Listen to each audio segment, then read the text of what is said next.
the third night of the faith, philosophy and film, or philosophy, film, and faith.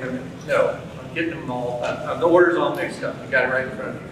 Faith, film, and philosophy series for 2023 on multiverses and alternate realities, other worlds in film.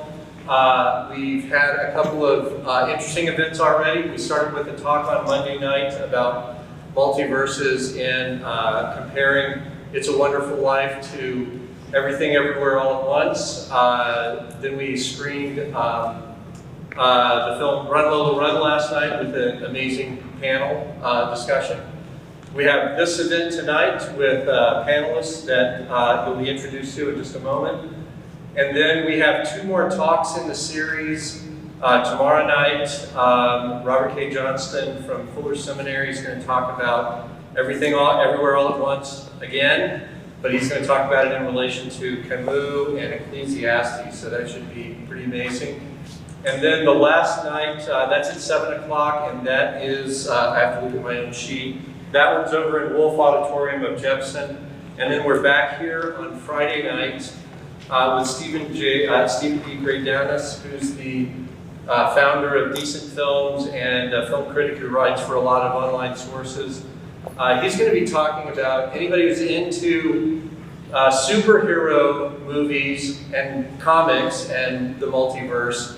He's going to do like a 70-year history of the multiverse theme in comics and superhero films.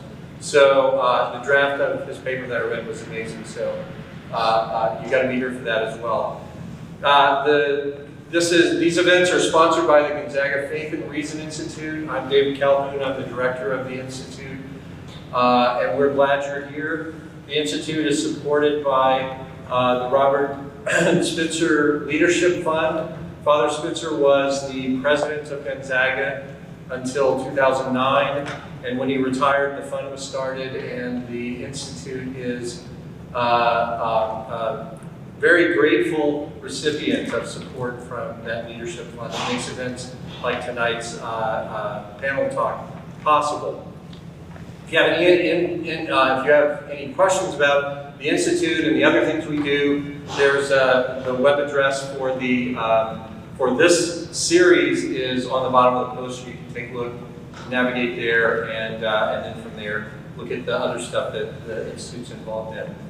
But thanks for coming. I really appreciate it. I know the students appreciate the support of having some friendly faces here and also people who are willing to engage in conversation. So looking forward to good questions when the panel part of the presentation is concluded. I'm trying to remember all the things I want to remember.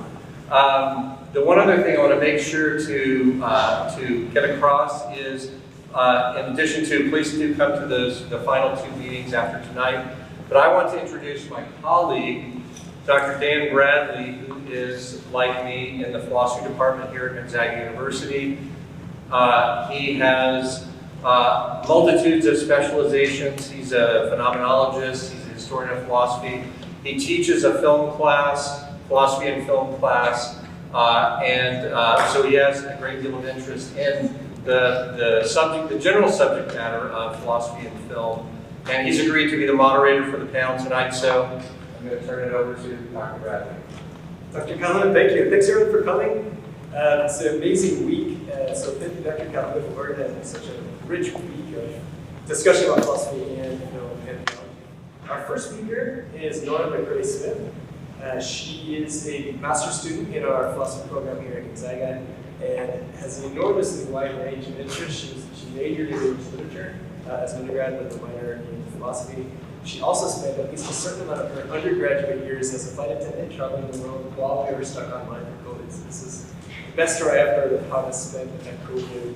And she was on the debate team at the College of Western Idaho. She was also a world builder, so quite a bit of something. Please, Nora.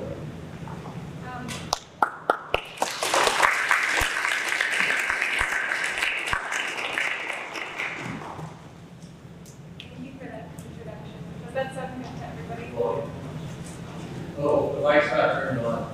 Okay, sorry. It's just for the photos. Oh, you look professional. Gotcha, okay, thank you. Just hang on.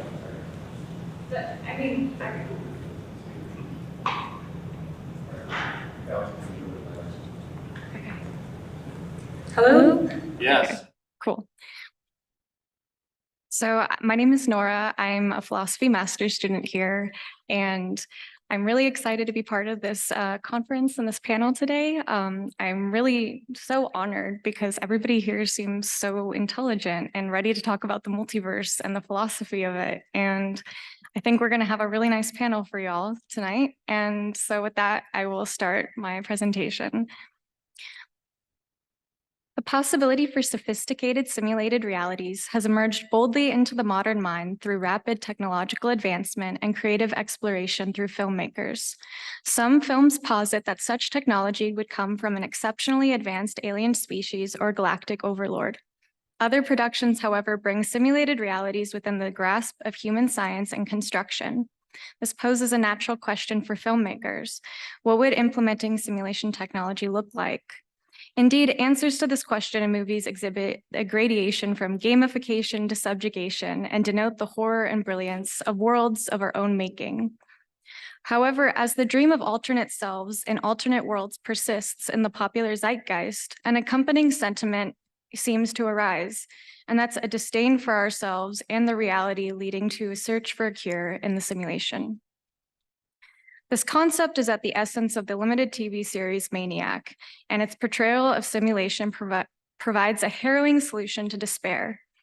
A team of scientists, psychologists, and sophisticated AI hope to cure acute suffering in the individual by delivering guided simulations to identify and confront trauma. This new form of therapy seems promising. However, alternate simulated reality is ultimately shown to be incompatible with the human condition, as it maximizes despair and leads to the death of the individual by way of annihilation of the self. Through a Kierkegaardian lens, this paper will explore the world of Maniac, its portrayal of multiple alternate realities, and what this implies for the state of despair felt by the characters and the audience. In the limited series Maniac, audiences are immersed in the mind-bending journey through surreal dreamscapes and simulation technology. Through the gazes and minds of our two central characters, Annie and Owen, each with acute trauma and pain brought about by mental illness, solitude, and the dramas of life, the despair of these two individuals to shrug off the selves that cause them so much pain is evident upon the first viewing.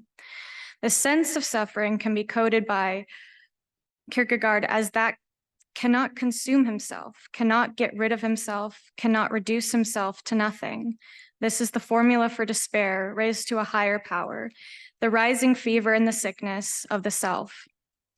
In a desire to change their habits and views, similar to cognitive behavioral training, these simulations unfold with dynamic range. From an imaginative lemur heist set in 1980s Long Island to a mid-century seance with an opulent mansion set in the middle of the woods, the unpredictability of each leap keeps the audience engaged as the story delves into ever-changing dreamscapes. These incoherent and dizzying dreams put on by both mind and deity-like AI named Gerda seek to cure their patients of all unnecessary pain. The problem with this, as the show progresses, is that pain seems necessary to the self and the human experience and its reconciliation with reality. And to do away with it by means of psychology posits a divorce of mind from reality. In a Kierkegaardian way, Annie and Owen live in states of despair. They lack the will to be themselves and hide from themselves in drug use and detached conditions. When entering the drug trials, both Annie and Owen eventually seek to synthesize their facticity with the transcendent and heal from the trauma inflicted upon them by the world. However, as the computer, Gerda, oversees the trials, she seems to turn away from this synthesis and internally move to keep the subjects within the simulation. One notion I think is worth exploring in context to dreams and the simulations as multiverses in this as multiverses is the ties each has to reality that determine their effectiveness in exploring the inner landscape. Dreams, we might posit, are organically occurring alternate realities where the internal landscape may be explored in relation to the absolute. However, as simulations cut ties between the self and the absolute in favor of states of pure immediacy, seemingly the only way to rid this person of despair, the alternate reality truly becomes alternate and takes the mind with it. This is fundamentally where the clinical trial goes wrong, and the separation between simulation and the real grows larger, as Goethe realizes there is no cure to pain except through lobotomization of her subjects, through the stupor of simulated lives and simulated selves over and over. Furthermore, this indicates a replacement of the relationship with the absolute with the psychological provided by Goethe. Within the simulation, seeking to return Annie and Owen to the Garden of Eden, a time of pre-reflection where the self cannot exist or be harmed. In one early instance, Annie is confronted with the death of her sister in a very real and relevant moment in her life, transformed into a symbolically meaningful dream experience. As the simulations become more artificial, however, Goethe moves to keep the participants within the simulation. The dream has no ties to the real world, and the individual Annie in one of the final simulations now displays a state of apathy towards her beloved sister and seems to be hazy on their relationship at all. It is only when Annie is offered the choice to remain in the simulation or to leave that she regains her memory of herself. The choice itself is what removes Annie from the state of pre-reflection. Kierkegaard explains anxiety through the story of Adam. Before awareness of his freedom, Adam was in a dreamlike existence. The synthesis of the self was present, but completely dormant in immediacy. Once Adam received the commandment not to eat the fruit of the tree, he realized his own freedom. The prohibition induces in his anxiety, for the prohibition awakens in him freedom's possibility. This recognition of power and freedom gives rise to anxiety in Adam. According to Kierkegaard, anxiety is freedom's actuality as the possibility of possibility. Anxiety for Kierkegaard is neither free nor necessary, but an entanglement of man's freedom, a state that results in man recognizing the possibility of his ability. Indeed, it is the recognition of being able to choose a nauseating, seductive possibility. The computer Goethe replaces God for the trial subjects as she offers her patients a return to this Garden of Eden, a state of pure immediacy. She does not ask people to be better, to better themselves or to reconcile with the concrete of existence, but submits their consciousness to simulated psychological catharsis. The self is tempted away from actualization by the fruit of pre-reflection. No synthesis of the body and psyche needs to occur, and no relation with the absolute is necessary when psychology replaces faith.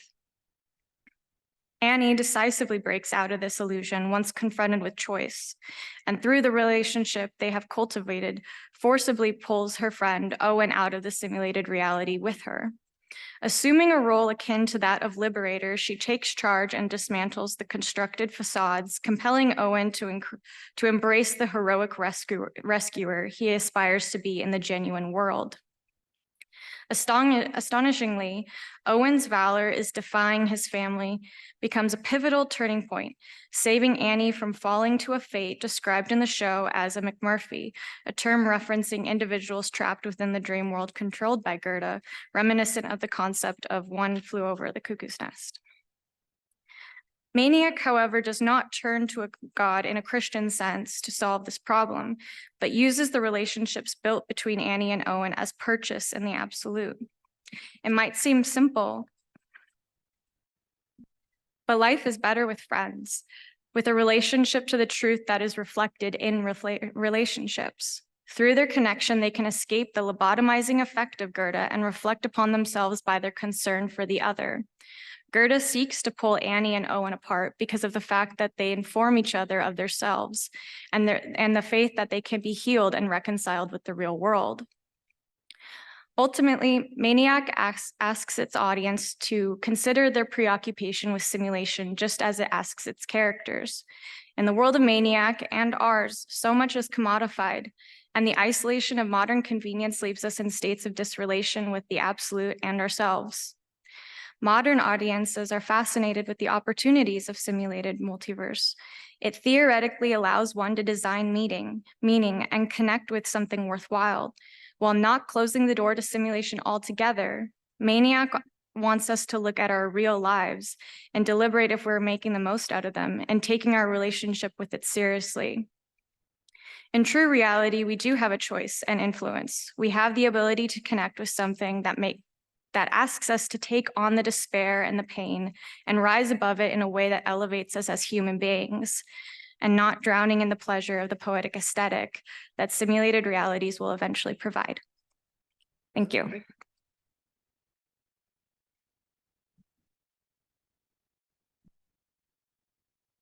Thank you, Nora. We have about 10 minutes for questions. So if people have any things they want to ask, comments,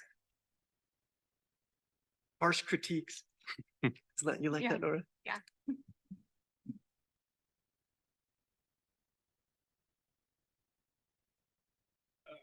First of all, thank you for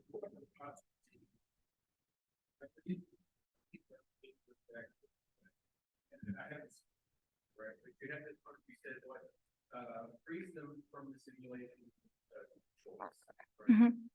And the way you phrase it, is the way I heard is basically personal choice, and then therefore they were able to deliberate about what had happened, right? Now, normally I think we think the choice as following the choice, but here it seemingly the other way around, right? Yes, that is correct. And I think that's very Kierkegaardian in the sense that it's the choice of not being told you can or can't do something that gives rise to the possibility for individual action, for, I'd say, accountability of oneself to choose one or the other rather than just being an object within the simulation.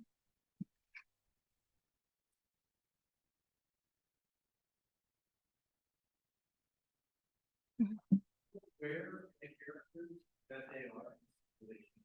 I was curious about the same question the doctor which way you're able to make. Well, it seems like the choice presupposes that there's at least a minimal level of awareness, even though they're in the simulation, that it is a simulation or that they're not simulation. Well, it's kind of like a gradation. I'd say when they first start the simulated cognitive behavioral therapy kind of simulated trials, right? In the beginning, they're pretty self-aware and the dreams are pretty connected to reality and to the actual internal world of the mind that's being analyzed. But as the computer and the AI moves forward with the behavioral therapy, it realizes that the world in which the individuals are living and operating in is fundamentally can't rid them of their pain. They can't reconcile with it according to this AI, according to the simulation. And so as it furthers the trial, the simulations just get crazier and crazier, and the mind is discombobulated by these simulations and these lives that they're living. Like, for example, in the beginning, they have dreams about actual trauma and maybe some symbolic renewal from that trauma. But then by the end of it, they're going from like one scenario to the next, and there is no synthesis, there is no through line. It's just there to discombobulate and remove the mind from reality, I'd say.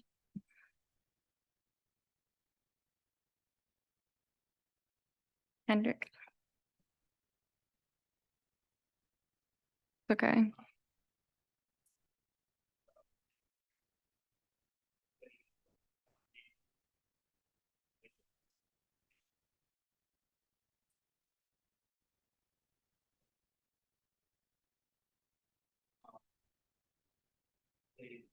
Very different case like the Matrix, where they are born into the simulation, they never know anything else.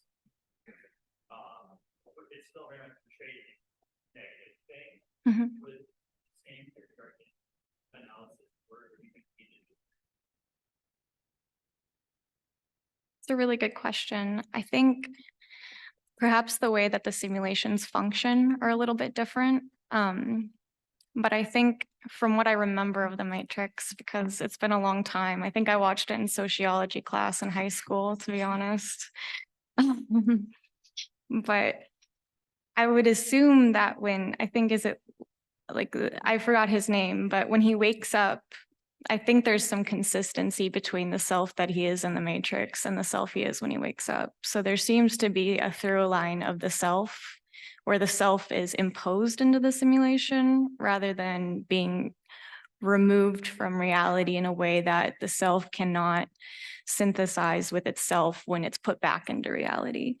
And I think that's kind of where the simulation is really unique, in the way that it takes the mind and it takes the things that you would dream about and use as maybe bridges or symbols for your real life to make sense of it. And it manipulates that and it twists that to basically hinder the individual to not be able to be an individual anymore. I don't know if that answers your question. And I'm really struck by this idea that the computer is bringing these creatures, these humans, back to the Garden of Eden. And but you're reading it that this is a kind of aestheticizing, like poetry can do. And I wonder, is there a self-critique of what the role that film can play? Because it seems like films can often be a kind of anesthetizing poetry that makes us feel this holism like the garden, but might take away our thoughtful choices. Do you see, is there anything going on there? I could definitely see that. And I think in the world of Maniac, there's this idea that this simulation that these people are all living in isn't exactly like the first of its kind. It's definitely the first of its kind in terms of immersion, but they definitely have technology that's like would function like entertainment, like a movie in which the poetic aesthetic is manifested and used as a cure for boredom. And I think you could definitely make that critique with modern movies, but I think the immersive aspect is what makes it so dangerous and different to the self. I don't know. I think we're at time. Oh, maybe time for one more. Is that okay? Yeah. It seemed to me that the two main characters, there were two main reasons that they did spiral into insanity. One was that they were presented with choice, and two is that they had each other, they had friendship. Which of these two factors are more important to what extent? It's a really good question. Something I like about this show is that it offers a lot without giving a lot of definite answers. And I think that's because of the dreamlike quality of the show in general. But I would say upon my viewing of it, I think the aspect of friendship is what allows her to make the choice to leave the simulation in the first place. But I think the choice is what awakens her from the fact that she's not herself within the simulation. So I think they kind of have to be together in that respect. Because I think if she didn't have the friendship, I think if she had nothing to go back to in the real world, which is where these two characters start, they start in a very, like, you know, a very heavy sense of despair where they would rather be anything but themselves. And I think if they didn't like create this friendship over the course of the trials, there would be no reason to leave in the first place. So.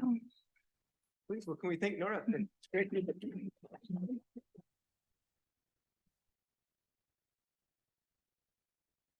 Our second speaker for the night is McGever. He is an undergraduate at Whitworth, our sister college, just up the road there. He is also deeply interested in interdisciplinarity. He's studying English and theology as a double major for his undergraduate degree. He's the associate editor for the Whitworth newspaper and also plays guitar in the jazz program. So please, thank you, Caleb.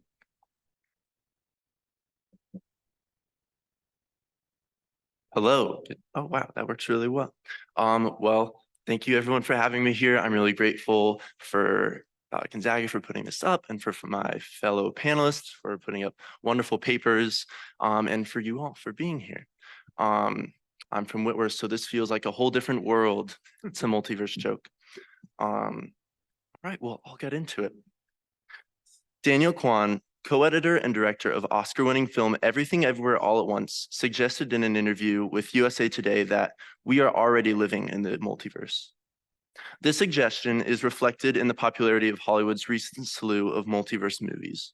In another interview with the LA Times, he explains that the pressure of maintaining multiple identities in different social circles via the internet creates a sense of living multiple lives. Christopher Nolan's Inception brings insight into this multiverse dilemma, giving a Cartesian story with a character trapped in false realities searching for meaning. The film's conclusion provides an important insight into the response to alternate realities. To create meaning is inadequate. We must instead recognize meaning independent from us. As far as its merit is concerned, Nolan's Inception received mixed reviews with critics. It was met with articles with titles such as Inception, a masterpiece only in someone's dreams, and This Time the Dream's on Me. In these articles, and many like them, Inception is accused of being too simplistic and not accurately portraying the realities found within the human mind.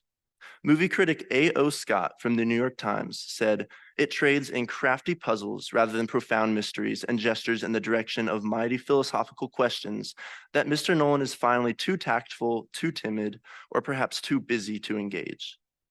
David Edelstein from NPR said that Nolan thinks like a mechanical engineer.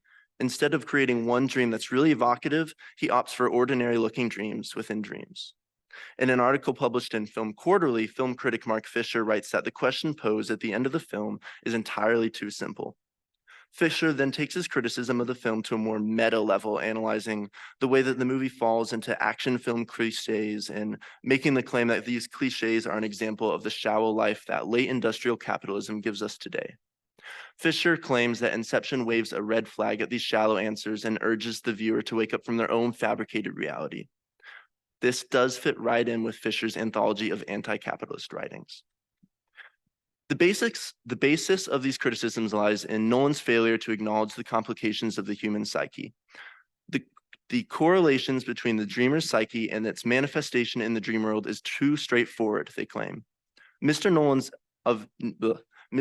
idea of the mind is too literal, too logical, too rule-bound to allow for the full measure of madness, the real risk of confusion, of delirium, ineffable ambiguity that this subject requires, says A.O. Scott.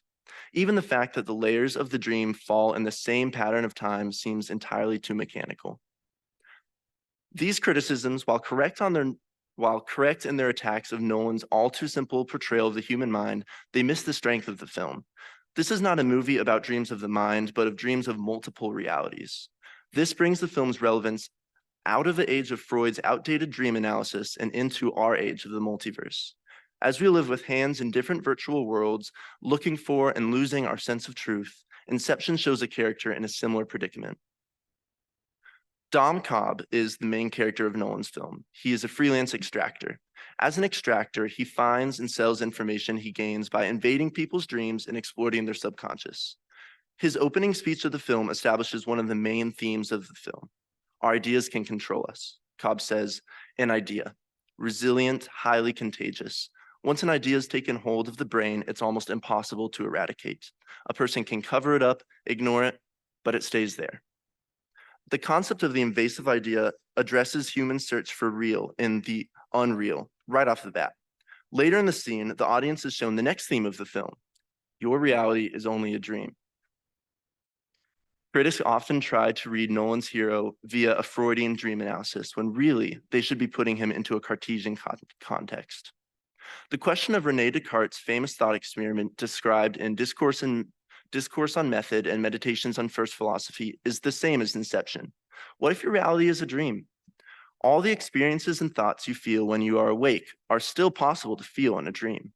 Descartes supposes that all of his senses and possible ideas have been put to him by an evil genius, supremely powerful and clever. And he later suggests, "My mind loves to wander and does not permit itself to be restricted within the confines of truth." Nolan gives Descartes' experiment new relevance. Cobb, like Descartes, is searching for truth while balancing doubts about the nature of reality. However, Cobb's ability to exist and explore different realities of his choice mirror our ability to jump between realities via the internet. Almost more dangerous than the loss of true reality, the choice of any possible reality poses a greater threat to people today, and to the characters trapped in the film. Cobb seems to follow the 4 precepts Descartes describes in his discourse. These are the precepts. 1, never accept anything as true that I did not plainly know to be such. 2, divide each difficulty I would examine into as many parts as possible in order to best resolve them. 3, conduct my thoughts in an orderly fashion. And 4, omit nothing. Cobb demonstrates this in his methodology for creating rules for his totem and rules for his dreams when he's with the team. Both Cobb and Descartes face the constant struggle, accounting for all of their experiences, even after submitting them to doubt. One of the key symbols of the film is Cobb's totem, which is the spinning top. For those who are not familiar with the film, Cobb explains that a person's totem is an object known only by its beholder that behaves in a way that only they understand. For example, Cobb's totem is a spinning top. If the top never stops spinning, he is in a dream. In the film, we see Cobb obsessively check his spinning top so he can understand if he's dreaming or not.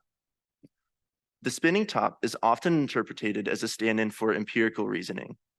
The Stanford Encyclopedia of Philosophy defines the empirical thesis as such: we have no source of knowledge in S, or for the concepts we use in S, other than experience. Experience is the key. In other words, there's no a priori justification for claims of truth. Cobb's spinning top matches this definition. Cobb uses this top as a primary determinant of reality for much of the film. It's his created method, supposedly tested and proven by his experience.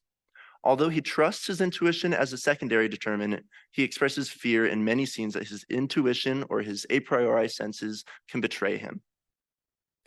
In the final scene of the movie, Cobb is changed. He returns from a dangerous mission and enters what he believes not to be just his family home, but his home in reality. He enters the wood-paneled house and frantically spins his top on the table. However, when he hears his father-in-law call out to his children, Cobb looks up to see his kids turn and face him. This is the moment things change. Cobb's demeanor changes and he runs to his kids, leaving the top spinning on the table. As he swings his kids into his arms, the spinning top has left his mind. The music climaxes and the screen cuts to black. The top never falls. The spinning top raises the question, is this scene real or is it a dream? Did Cobb recognize true meaning or his kids, or his new life made of falsity? In this moment, he's moved to a new primary source of knowledge, intuition. He does not choose this choice. Intuition is his new source of knowledge. He does not choose this new source of knowledge. It seems to choose him. It moves him with such a force, so strong that he forgets the skill of skepticism he's trained into himself. His sense of control and choice in the multiverse is gone. He surrenders to the source of a priori intuition. Cobb's recognition of his a priori sense comes into play in another key scene of the movie. At the film's climax, Cobb finds himself facing the ultimate choice posed by Moll, the image of his dead wife that has followed him through his dreams. She tempts him to pick a reality. This is what she says: I'm the only thing you believe in anymore. She pleads for him to believe this. Her plea is symbolic of the suggestion that truth can be chosen, meaning can be created. Throughout the movie, we've seen Cobb obsess over memories and created versions of his wife. He even treats them as real, refusing to kill the illusion at a crucial point of the mission. Cobb acknowledges his desire to accept his created reality. He says, I wish more than anything, but I can't imagine you with all your complexity, all your perfection, all your imperfection. Look at you, you're just a shade. Cobb's realization suggests that there's a clear difference between created reality and accepted reality. It suggests that humans are not capable of creating reality dependent on them. There must be an aspect of reality that is independent. The difference is recognizable. This is important. Humans are tempted by the choice to pick our reality. Inception instead suggests that we ought to, and therefore are able to, recognize what is real in reality. Nolan's Inception is susceptible to a number of valid critiques. However, as a work of philosophy, it gives unique witness to an important element of living in a world of multiple realities. Inception is a story of losing control and finding meaning. It is possible that Dom Cobb will feel the angst of reality tug at him in the moments after the screen cuts to black. He may never know which reality he is living in.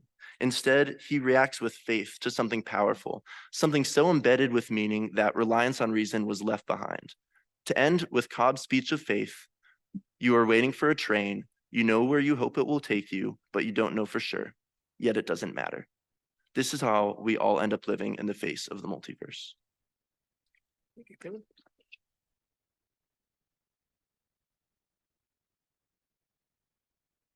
Very nice, thank you. We have time for questions? Feel good? Yes.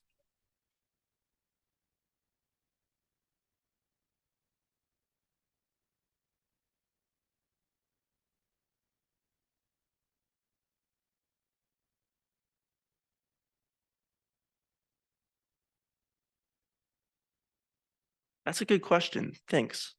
I think that in the movie Inception, it might be suggesting that we can have a happy medium because kind of it is dealing with a number of false realities. But one important aspect that was actually kind of mentioned in the previous presentation is that relationships is something that is important. And so one thing that is consistent throughout Nolan's film is that he treats his relationships with real people over like false realities. He treats them as real the whole time, no matter what reality they're living in. So it almost brings more relevance to today when we seem to be able to live multiple lives in multiple realities, that it almost doesn't matter where we are. We need to be able to recognize what is consistently real.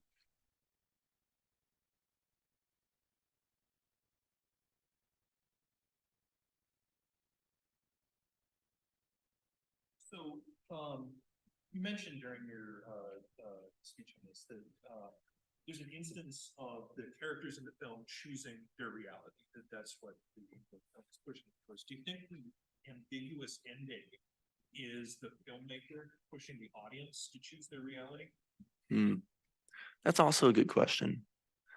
I think that the important thing that the film is suggesting is not choosing reality, but like recognizing reality. And it's not really a choice so much as like you would see something and I would say, I don't have anything in this hand, but I do have a pen in this hand. This is not real, but this is. It's not a choice to believe that there's something in this hand. And so I think that at the end of the movie, the ambiguous ending is kind of suggesting that, I lost my train of thought there. It's suggesting that he has recognized something and that his like previous kind of ability to choose, like, oh, I'm going to use my top to choose if I'm in reality or not, that he leaves it behind. I don't know if that completely gets it, but.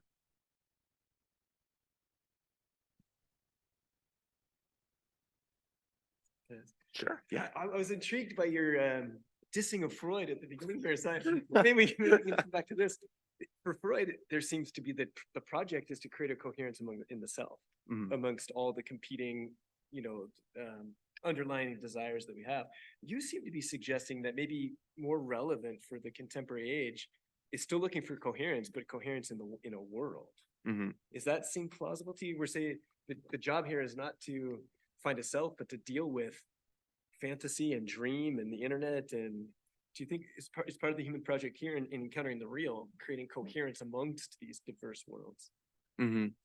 Well, I'm not an expert on Freud, so but yeah, I think the movie is, or what the movie's intent, or what is a useful intent to take from the movie is that, yeah, it's kind of like looking for coherence in the midst of a lot of different chaos. And so like the quote from Descartes earlier was that the gist of it is that he's like recognizing that his brain is kind of creating other truths. Like there's an excess of things that could be considered truths so much as so that they aren't really truths anymore.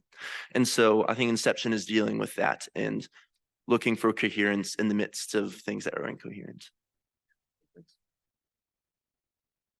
Yeah.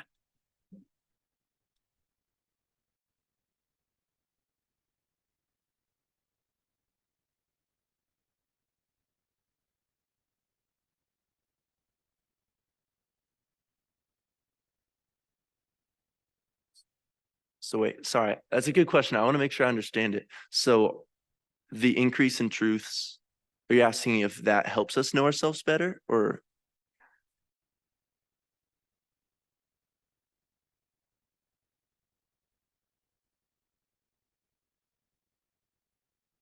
Okay, I get it. Thank you. I think that what Nolan might be arguing is that it is not beneficial. Especially with the scene with Maul, his like the illusion he has of his ex-wife who's passed away.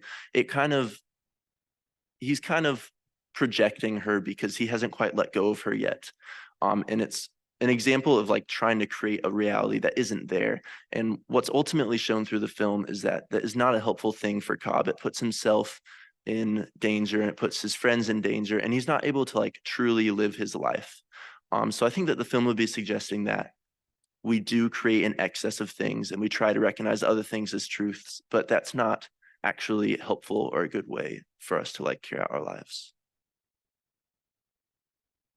Thanks. All right, well, thank you, Caleb.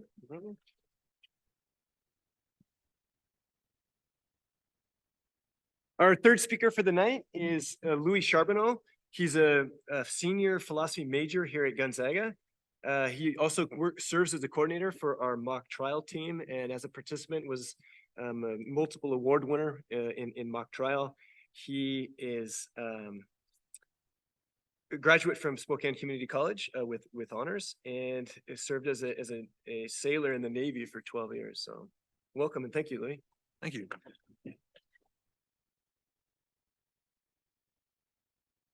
If we could just cue the PowerPoint. Thank you. They told me I could stand and gesticulate, so I'm gonna test my manual dexterity by holding this.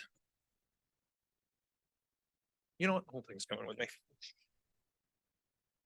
Got it? Okay. All right. So my presentation is on original and copied selves and realities in Ready Player One. I'll start with a brief synopsis of the film.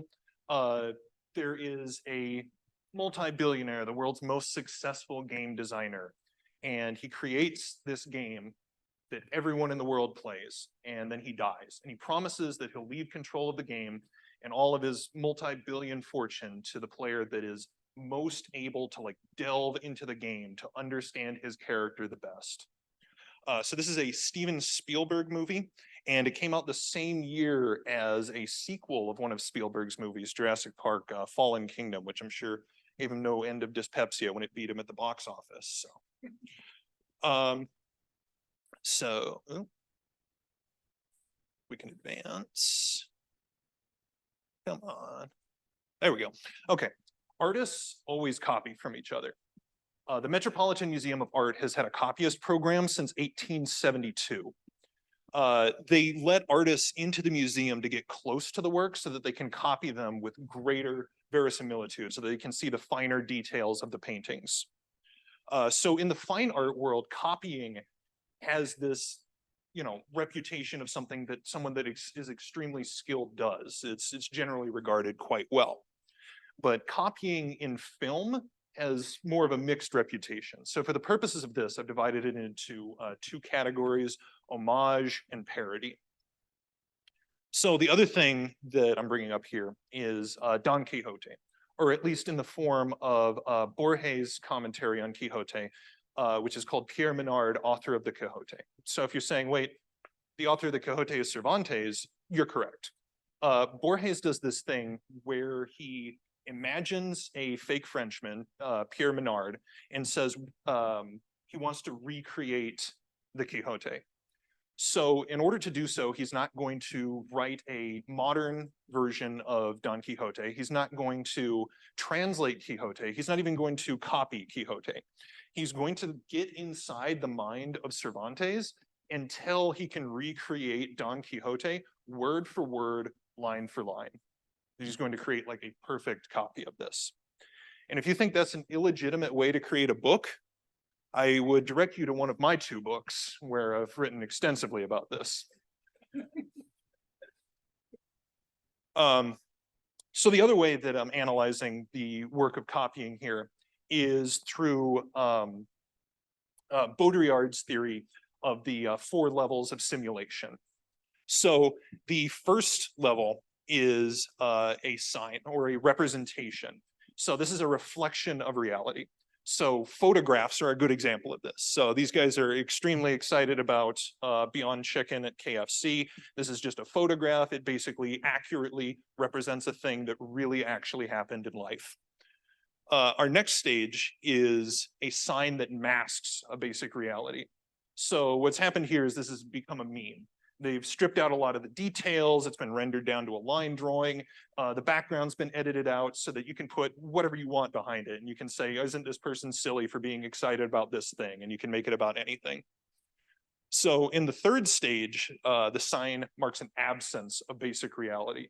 So we've diverted even further. I especially like this one because it's from yet another movie. So these are Paul Allen and Patrick Bateman from American Psycho, and they're very excited about the restaurant Dorsia. That's an exclusive restaurant in the fiction of the film. The fourth stage, what happened here is somebody took the line drawing and they fed it into an AI art making program and told them to make it real, probably without realizing that there was an actual photograph that was the basis of this. So we've gone past the point where we're even, masking reality. Now we've got, there's just no relation to reality whatsoever. So now that we've seen this in memes, I set this up so I could toggle back and forth and see, look how this works. And then here's all of them in sequence so that we can remember that it's a 4-step. So how does this work in films? So this is the 1925 film Battleship Potemkin directed by Sergei Eisenstein. So there's not really like a 4K transfer of this. This is from 1925, it's kind of bad quality, but there's a baby carriage. Is this thing on? Yeah, you can't really see my pointer, but there's a baby carriage over here. And it is careening down these steps wildly. What's happened in this film is that the Tsar has sent out his troops to go suppress a protest. There was a woman with her baby carriage near the stairs. The Tsar's soldiers shoot her and she collapses and her baby carriage goes down the stairs. And what Eisenstein tries to do here is he's emphasizing the brutality of the Tsar's troops. He's, pushing the level of tension and violence in the film. When this film came out in 1925, it was banned in a lot of places, not just because it was communist propaganda, but also because it was regarded as like profoundly violent. So if we fast forward to 1987, this is Brian De Palma's The Untouchables. And this is like a direct homage to Battleship Potemkin.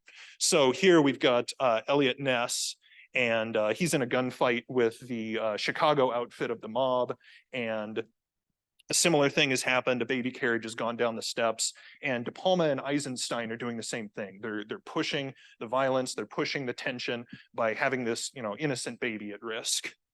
So if we go forward one more, 1993's Naked Gun 33 1/3, we have not one, but 3 baby carriages. It's a little dark on screen there. There's 2 of them in sequence right there. So theoretically, what Naked Gun has done here is they've pushed it even further. There's now 3 babies going down the stairs instead of 1. And that should increase the tension, but instead we've devolved into parody by increasing the tension to a ridiculous point. And then he follows it up with a lawnmower, goes careening down the stairs afterwards. So what does that look like in Ready Player One? One of the things that Ready Player One does is it's a fake video game within a real movie, but it also features copies of real movies and real video games within that fake video game. So one of the things that they do is they visit the hotel from The Shining in the world of the video game. So when Stanley Kubrick does his blood elevator, it's a real elevator and it's actually filled with red liquid. And, they had to shoot it from 4 different angles in order to make sure that they got it, because the elevator, immediately starts leaking. These things aren't waterproof. It's an incredibly technical affair to create this the first time for The Shining. When we get a recreation of it in Ready Player One, first of all, we've got the CGI character, getting washed aside by the blood. The blood's all CGI, everything's CGI. We've effectively created a duplicate here, but it's, I would argue that I think Ready Player One likes to treat itself as if it's an homage a lot of the time, but I think it unwittingly devolves into parody more than it is able to uphold the homage. So there's another level of copying in Ready Player One. We have the main character, Wade Watts.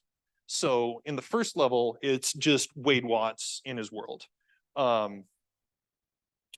but through the medium of the video game, which the premise of this film is that it's a virtual reality game.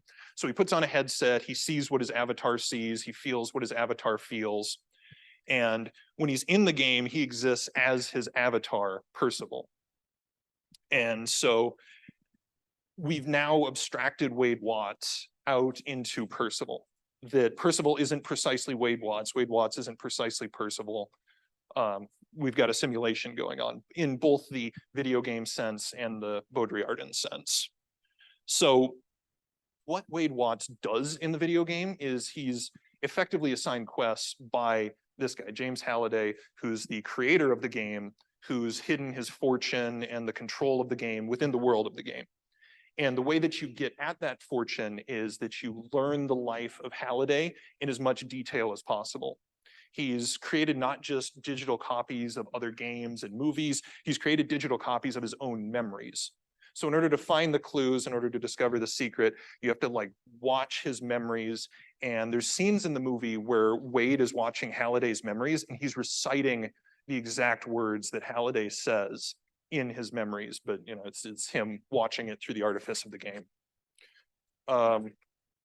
Halliday, even though he's dead by the time the film starts, has effectively programmed himself into the world of the game. So he exists as this like phantom that goes around and gives people information.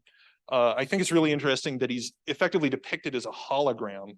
There's this great Baudrillard quote that goes, "Each fragment of a hologram can again become the matrix of a complete hologram." So I would suggest that what Halliday's doing by issuing this quest, in which you have to know him as well as possible in order to complete the quest, is that he's effectively creating a copy of himself. And I think that's really apparent in this particular scene here. So this is the Halliday avatar within the world of the game. The kid is a child version of Halliday's avatar that he also created.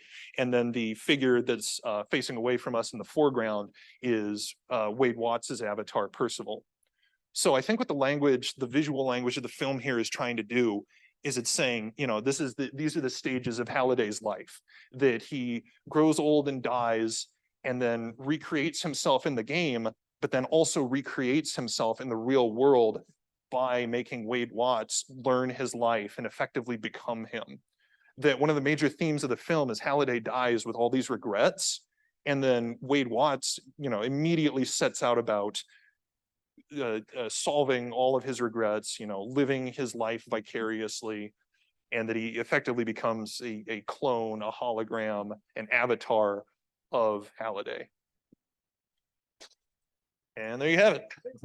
Wait.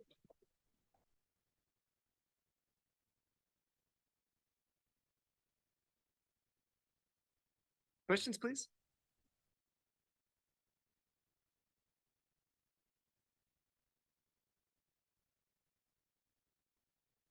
You can copy your questions from each other. That would be fun. Does it seem like the film, or would you claim that the film makes an argument about the ethical propriety of copying yourself, or of copying yourself in the way that someone else will copy yourself? Do you think it comments on that question? I don't think it does in its text. I would even argue that the film like unintentionally makes Wade a copy of Halliday, and that so there's this line of dialogue that Halliday gives as soon as Wade has just completed the quest, and Halliday gives this monologue about how reality is preferable to simulation. But the entire text of the film prior to that point is about how cool simulations are and all these cool things that you can do in video games. So that it ends up reading as like deeply ironic and just, you know, too little too late that he's even delivering this speech. I think self-awareness is one of the film's weak points.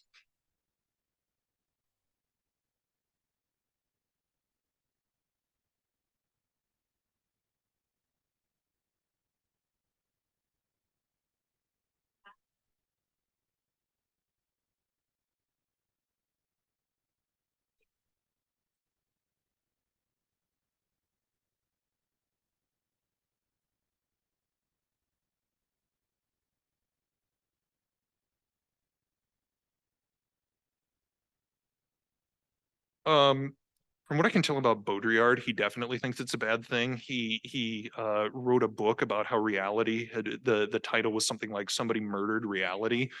And I don't think there's a positive way to spin that really, unless you really hate reality. It seems to me that this is just a process that humans always do. And you know, like I said, the Metropolitan Museum has been inviting in copyists since 1872. And you know, certainly the process dates back even farther than that. And that part of the problem is that we just have a lot more technology now, so it's not clear how this process of copying is going to affect our future. So I would just say that it's something to be cautious about. It's a little bit of a similar question to like, is it good or inevitable? But do you think that the film or Baudrillard would suggest that we can avoid copying other people, or copying? Can we avoid copying, coming at copy? Yeah. My impression is that Baudrillard seems to think that, like, because we live in such a media saturated environment, that it is difficult, if not impossible, to be authentic and not a copy, at least on some level. As to how like feasible I think that is, yeah, I guess I'd have to defer to him. Yeah, thank you so much for this. Great. I'm wondering if this is a film that's a realization of that. And so I'm wondering to what degree is the film cognizant, you know, just aware of itself as a film novel, and if it is, what role does that play in the As near as I'm aware, I don't think the novel comes up at all in the film. The posters, you know, will say like based on the Ernest Cline novel and stuff. But I really don't think it comes up much. I think that's a weakness of the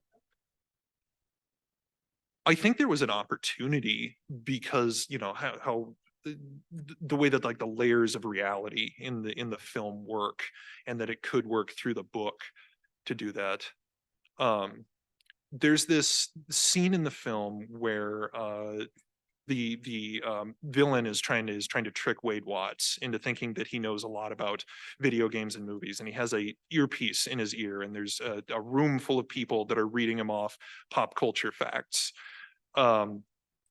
And the idea is that like this guy is bad because he doesn't actually respect pop culture, and he's just being fed this by nerds in order to impress this guy. That it seems like the film kind of does that itself, where it doesn't respect its source material as much as it could, and it's you know, effectively being, you know, produced in such a way to impress people.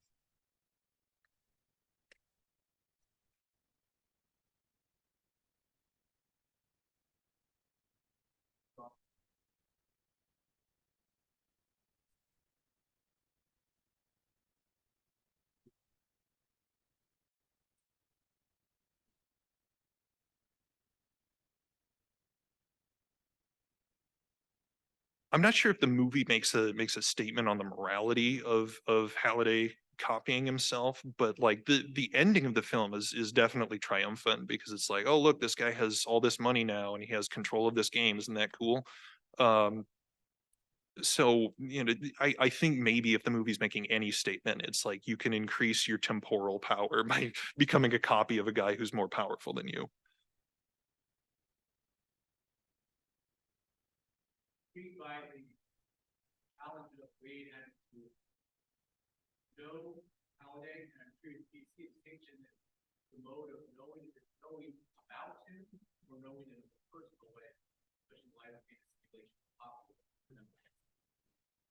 Yeah, it's interesting. I think the movie does it kind of on both fronts, where it seems like a lot of the challenges that are issued to him are just like recite trivia about this guy. But then there's also, it'll present him choices that he has to make, and then it wants him to make the same choices as Halliday would make, just like instinctually. so that it becomes where he knows and understands Halliday on such a deep level that if they put him in a situation, he would react in the exact same way that Halliday would. I think so much of this French tradition is coming out of art in the age of mechanical reproduction, you know, those famous essays. The kind of the worry is Xerox machines, or, you know, start talking about the knife just getting turned off the industrial assembly line. And I wonder if it's different now with AI kind of right on our doorstep. So we used to worry about students copying essays off the internet, and then we would check to see if these were original or not. But now ChatGPT writes a new one every time. So do you think that maybe Baudrillard, how does it change when we're no longer thinking about mechanical reproduction as just being the same over and over again, and now a new generative way of thinking about these technologies? Yeah, it definitely kind of like throws a cog in the works in that regard. You know, AI at this point is to the point where generally by looking at a thing, you can tell if it's generated by AI. It just kind of has that like voice that it was written by ChatGPT or whoever. If you look at a piece of art, you know, you can tell the fingers are all messed up, so it was made by AI. But, you know, that seems like it's a temporary problem, that if they keep iterating AI, eventually you won't be able to tell if it was created by AI. And I think then that poses an entirely different set of problems when you can't tell what's AI generated and what's not.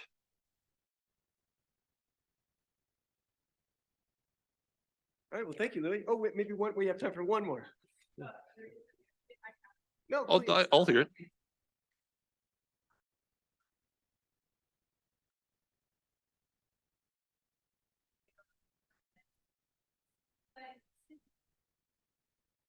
Human nature, we have the tendency of these kind of like criteria that we have even though that I can talk about like there's only like 5-story plot for every out there. And I'm really kind of like stacking what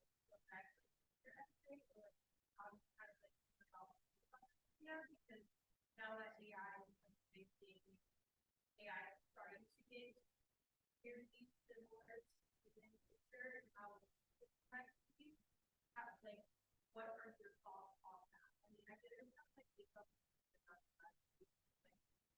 how do you think AI is going to affect us?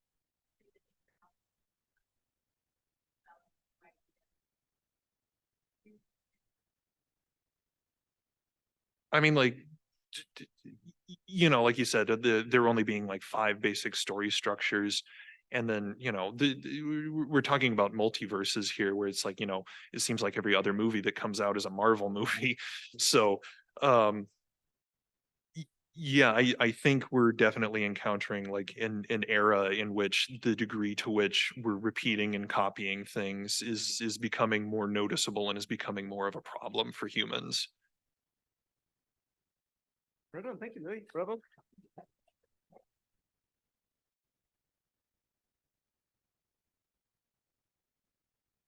We have one last paper for the night.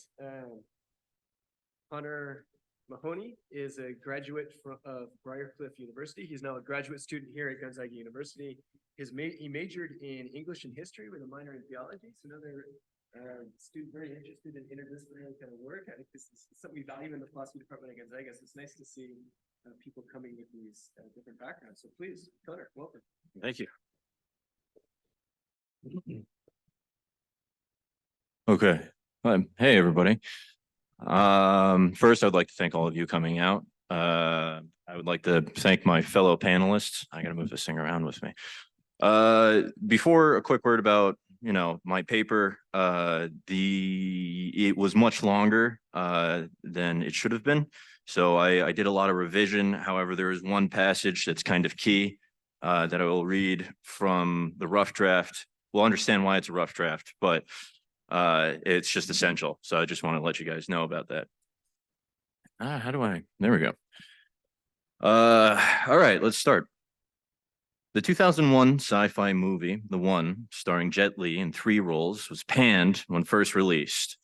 Roger Ebert called it brainless high-tech action without interesting dialogue, characters, motivation, or texture. However, if you watch the movie carefully and look beyond the dated special effects and questionable music selection, I would argue the exact opposite. It is actually a very intelligent, efficient, and philosophically powerful movie with far too much content to cover in a short presentation. I will, however, at least make a valiant first attempt. As the third-person narrator explains at the start of the movie, there is not one universe, but many, a multiverse. We have the technology to travel to other universes, but travel is highly restricted and policed. There is not one you, there are many. Each of us exists in present time in parallel universes. There is balance in the system, but now a force exists who seeks to destroy the balance so he can become the one. Here the movie invokes what is arguably the most important category of Hegel's speculative logic, being for self, the moments which are the one and the many. It also drops us squarely in the middle of the crucial transition in his phenomenology of spirit, the movement from the realm of universal, non-anthropomorphic physical forces, false infinities, and apparently scientific laws to the world of life and self-consciousness, which at first appears as the most powerful force in both the natural and human worlds, i.e. desire. As Hegel states, self-consciousness is desire. What does this mean for Hegel and the one? It means violence, not gratuitous, accidental violence, although the one does contain its share of gratuitous Hollywood violence. Much of it is actually necessary violence, central to the birth and development of the pure self, or I. In Hegel, this violence first takes the form of animal desire, or incipient being for self. Animal desire maintains itself through a cyclic process of consumption and satisfaction. It eats and or uses the object or other and feels no need to go beyond this process. When its animal desires return, this incipient being for self simply repeats the same process over again. This cycle for Hegel is a circle of life and death, from which there is never an internal impulse to escape from. It simply goes on indefinitely. For Hegel, there's an animal in nature whose desire knows no immediate satisfaction by the objects or others outside of itself. Its desire is absolute.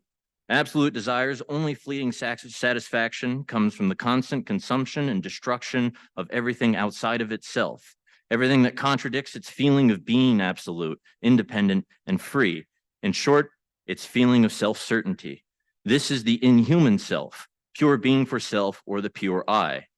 The problem here manifests itself when this pure being for self, or I, encounters another pure being for self, or I, that treats it in the same inhuman way that has treated everything else. Each, therefore, seeks the death of the other.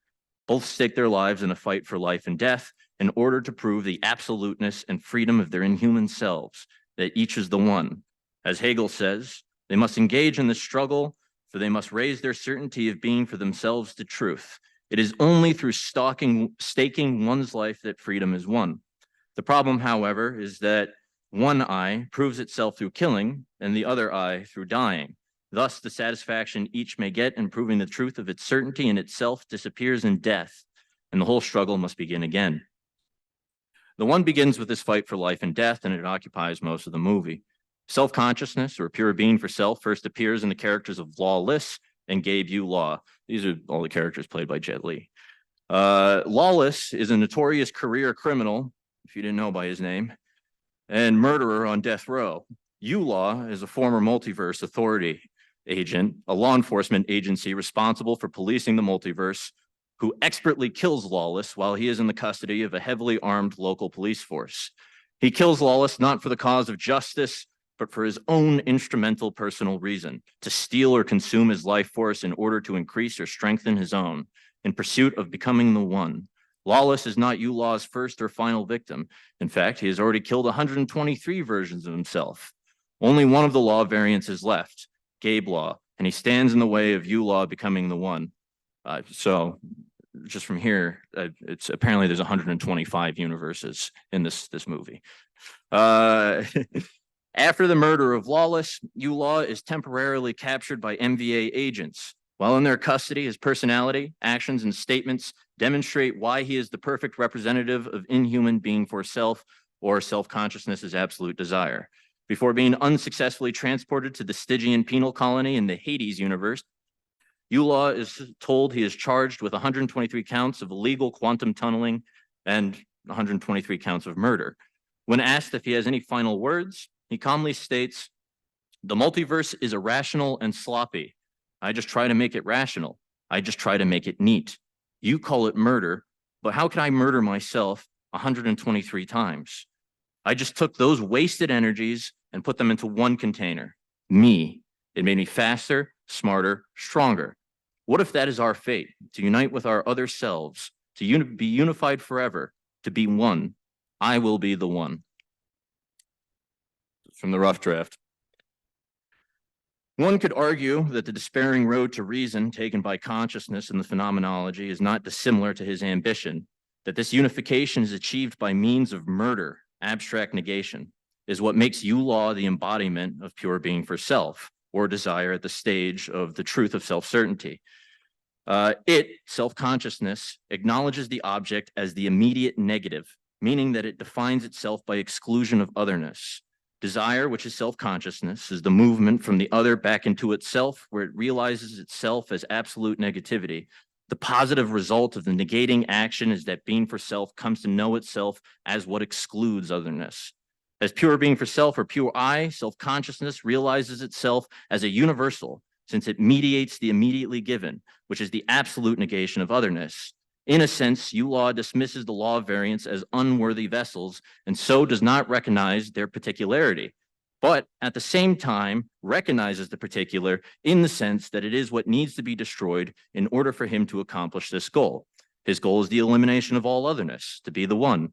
This is determination by exclusion or negation, thus characteristic of desire. However, as Hegel states of desire at this point in the development, it will learn through experience the independence of the object. Self-consciousness as desire is itself by its exclusion of another, but in order for it to be what it is for itself, there must be a for another that is for itself. The other has independent existence because the reflection self-consciousness makes from the object back to itself happens also with the object. And so, since the object, is for another, it is for itself. The science of logic illustrates this with the qualitative determinations of something and other. Something is what it is and is not what it is not. And what it is not is other. But other is something, and the initial something is other to it. And we can see why I cut that. The movie's protagonist, Gabe Law, is a local police officer with no, let's see how much time I have. How much time do I have? Okay.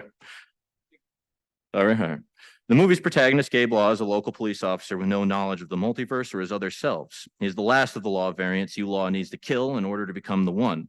Eulaw escapes from the MVA before being sent to prison and attempts to assassinate Gabe Law in almost the same way he killed Lawless. This attempt takes place in the very same bunker in a different universe. Gabe and his fellow officers are attempting to transport another prisoner. Gabe may be a good officer and a kind man who has the respect and friendship of his fellow officers, and as we learn a short time later, the love of a wife who means everything to him. But Gabe is no ordinary man. Unlike ordinary people, he has been growing significantly stronger, faster, and more intelligent. He even develops a kind of sixth sense that alerts him to Eulaw's presence. As the MVA officers remark about Gabe after seeing him in action, he's close to Eulaw's strength. We have a problem here. What problem? A one, regardless of who dies. Skipping a lot of the plot here, it ends up that whenever a law variant is killed, all of the other law variants share in the power increase from the life force of the killed law variant. So Gabe Law is not so easy to kill for Eulaw.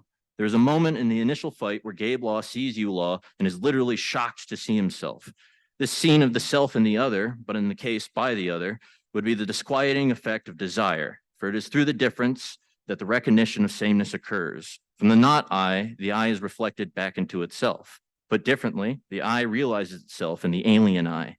Much pandemonium occurs. An MVA agent on the hunt for Eulaw teams up with Gabe Law after his partner is murdered by Eulaw. He catches Gabe Law up on everything about the multiverse, that there's a line or string of energy that connects all the different selves. And according to the agent, there's a theoretical possibility that if all the selves are murdered by a variant, then the whole system will collapse. Initially, Gabe wants nothing to do with any of this, but after Eulaw murders his wife, he is on the hunt for Eulaw. How do I kill him? Even though he tells Jason Statham, without her, I am him. As the movie quickly progresses, it becomes very clear that he is not Eulaw. He will actually prove to be an individual who transcends both the fight for life and death and Hegel's missing master-slave dialectic, albeit through combat.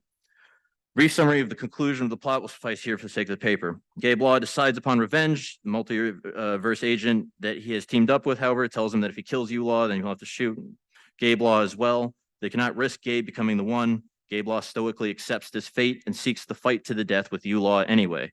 As the fight begins, Gabe tells Law, "I will not be the one, but neither will you." After an epic fight, Gabe manages to defeat Law, but he does not kill him. Like the master consciousness in Hegel's dialectic, he shows Law mercy and spares him despite the fact that Law does not surrender. There are some distinctions. He and Jason Statham arrest him instead. Unlike Hegel's master, Gabe has no interest in recognition from Law. He already embodied reason and ethical life, and despite the fact that his wife is dead, his friends believe he is a criminal. He will probably spend the rest of his life in prison in his universe. He remains a just man. Good Law. As the multiverse agency is returning Gabe to his universe to spend the rest of his life in prison, Jason Statham, who now recognizes Gabe for the good and just man he has proved to be, steps in and surreptitiously sends him to a universe in which there is no Gabe Law, but his wife is still alive. He gives him another chance at love. Law, on the other hand, is sent to a penal colony in the Hades universe. He never surrendered, but he also did not die. He is a failed master, but remains a purely inhuman being for self or I of absolute desire. The final scene is the perfect picture of hell created by the pure I that cannot achieve transcendence. He lands at the foot of a ziggurat, surrounded by criminals, excited to see new meat. As Law climbs to the top of the ziggurat, he shouts to the prisoners, "I am Law. I am nobody's punk. You are mine. I do not need to know you. You only need to know me. I will be the one." As the camera withdraws above, Law is smiling while fighting all of the prisoners that are coming up the ziggurat. To conclude, what does a multiverse mean to the individual and to self-determination? At least in this multiverse of parallel universes, from the Hegelian point of view, it would seem that it means exactly the same thing as it does for my existence in this universe. Aside from the power boost that I stand to gain, only a quantitative change, it does not really change anything insofar as selfhood is concerned. Here in the world that I live in, all selves are the same in that they are unique. Almost anything that could be said about me could be said about any human being. However, this also means the difference is just as real. In the passage on the axial rotation of life and the phenomenology, the infinite fluid substance of life is a supersession of all distinction. However, this negativity needs something to negate, and so all particular distinctions have independent existence. The master is made free by the realization of negativity, but this infinite that is realized is a finitized infinite, since the particular or the finite is denied. I am because I am not everyone else, but then I am because everyone else also is. If there are many versions of myself, it would seem that my individuality is gained by the recognition that they are who they are.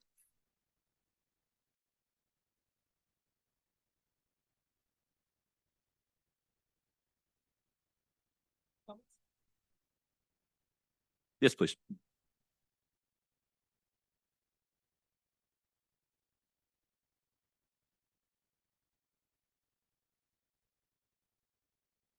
Yeah, so how I originally wrote the paper, I got too caught up in the Hegel stuff, but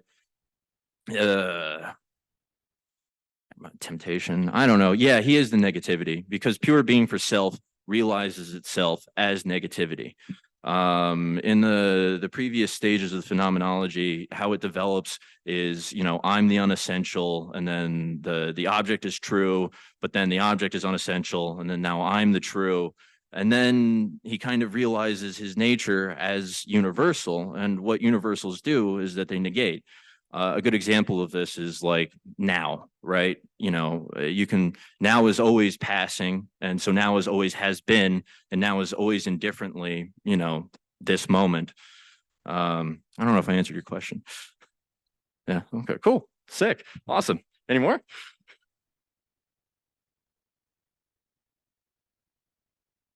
Yeah. Does the film say what it would look like or what he would be if he did succeed, if one of them succeeded in becoming the one? Yeah, it did. So aside from the possibility of the collapse of the entire system, if someone kills all the versions of themselves, he could become like a god. And this is sort of what he's trying to do. He's trying to realize himself as the absolute, to put it in those terms. But he says God in the movie.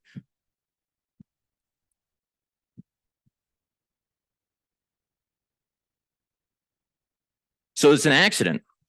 This is the cool thing. He was the multiverse agent, and then he was, doing police business in one of the universes, and he was forced to defend himself from a version of himself. He killed that version, and then he experienced what they call in Highlander a quickening, which is if you chop off another Highlander's head, you gain all of their powers. Yes, please.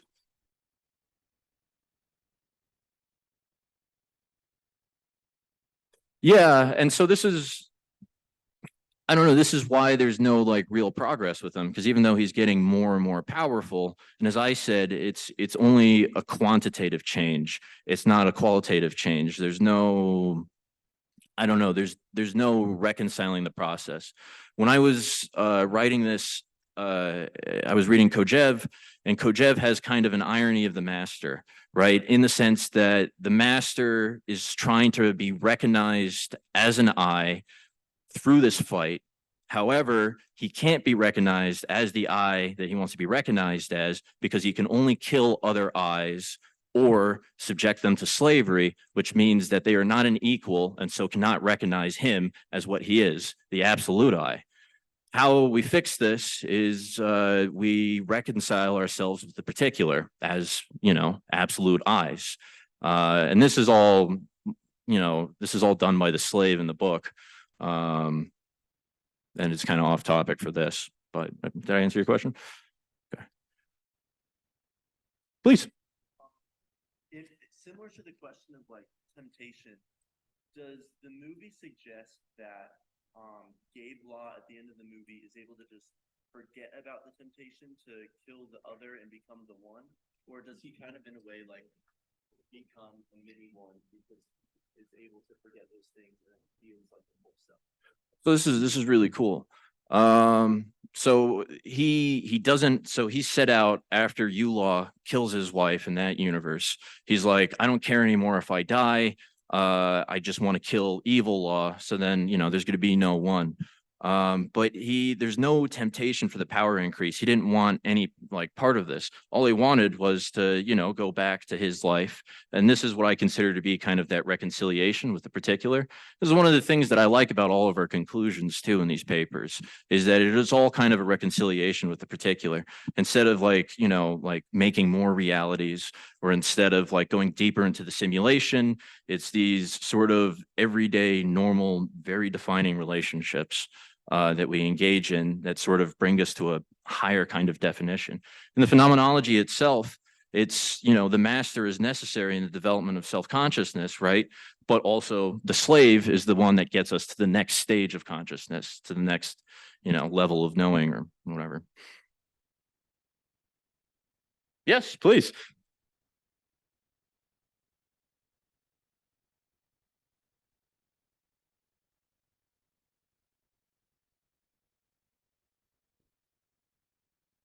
Yeah. Yeah, because it plays out nicely in the movie. I don't know if I'd say it's necessary.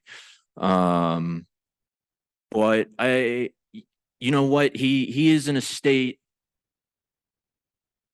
where he doesn't understand the reality of the situation, right? And so it's only after the loss of the particular that then he falls back and becomes another one in the field of battle. And so pretty much like you Law, and is like an absolute pure being for self, I.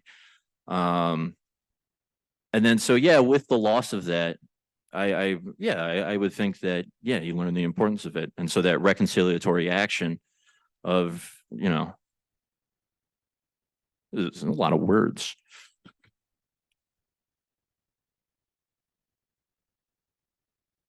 Yes. Yeah.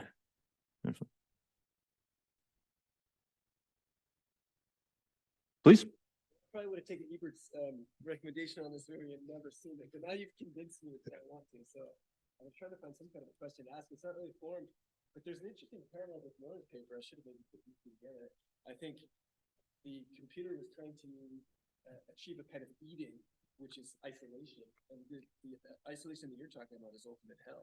I see a kind of parallel between segregation as It's really good you bring up that point, because you know that absolute subjectivity to me, from my perspective, is perdition, right? It's the if we're talking in like Neoplatonic sort of Christian terms, right? The big mistake with Satan is his pride, right? He has the divine gift, he has divinity within him, but he attributes it to himself and tries to grasp godhood for himself. Um, One of the things that because I was very struck by the whole Adam thing too, is I don't know, is this isolation with like, you know, these building of these realities and of these simulated realities and the representation of multiverses in film, is this the secular age's sort of answer to concerns about like the afterlife?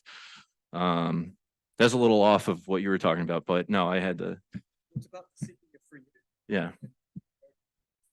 kind of parable of harmony and unity. And I think your paper, both of the papers kind of resonate to suggest that there is something demonic about unity when it's completely self-absorbed and self-centered. So how do we achieve the kind of the quest for unity and harmony while openness to transcendence? I think the film kind of highlights this. Yeah, I'd agree.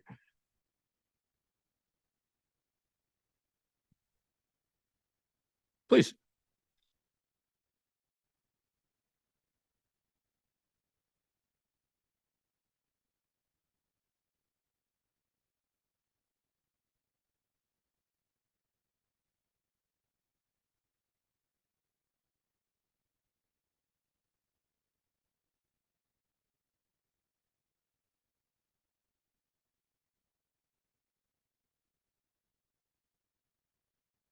Yeah, I came up with it myself. I'm a genius.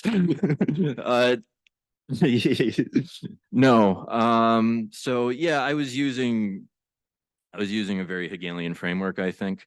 This is from like my readings of the phenomenology. As far as terms like I and not I, Kojev uses that in his commentary on the phenomenology, but that's really Fichte's, who was like two philosophers kind of before Hegel. But yeah, if you wanted to say like the framework that I'm working for, German idealism, that's a good question. Thank you. Just about at our 8:30 cutoff point. So will you join me in thanking our 4 panelists?